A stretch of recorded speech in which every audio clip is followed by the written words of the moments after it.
Hey, good morning. Welcome to another 5 and Drive with yours truly.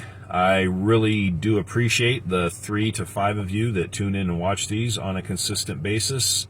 Speaking of consistency, I've been doing these since the beginning of the year. The first week of January, I think, was my first one, and I've kept doing them, which surprises the hell out of me because I'm many things and consistent is not one.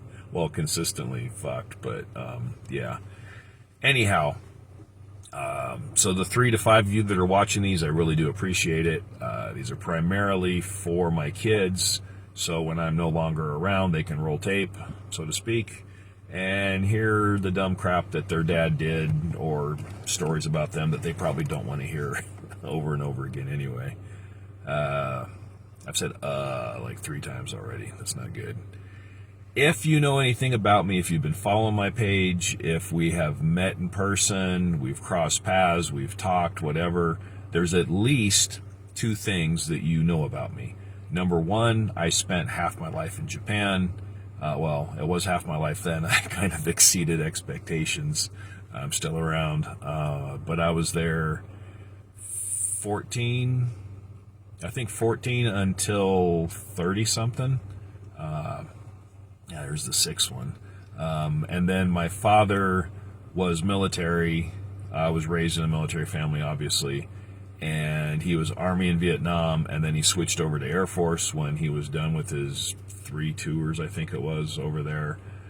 He wanted to become a helicopter pilot because the Hueys kept on swinging by and saving his ass. One thing about military people, at least my father, was if there was an appointment at 10 o'clock, you showed up at 9:45, you sat your ass in the parking lot, you waited till about 9:50, and then you walked into the appointment.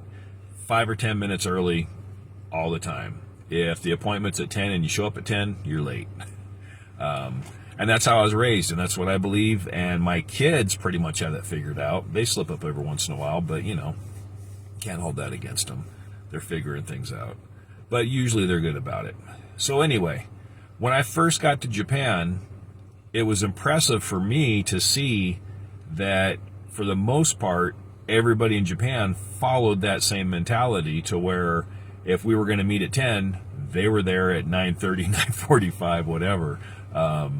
Always early, never late. And you didn't have excuses in Japan either. The train system runs at like 99.99% efficiency unless somebody decides to check out by jumping in front of it, or there's a major issue, but it's extremely rare.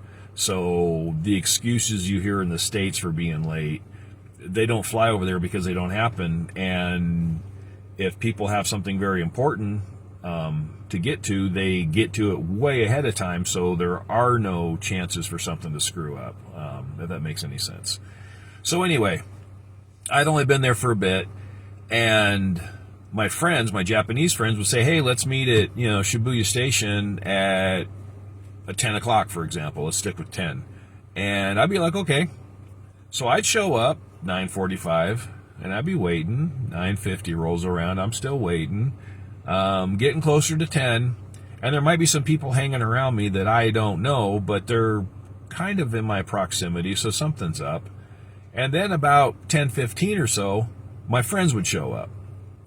And this happened often. Shibuya, Roppongi, just anywhere we went.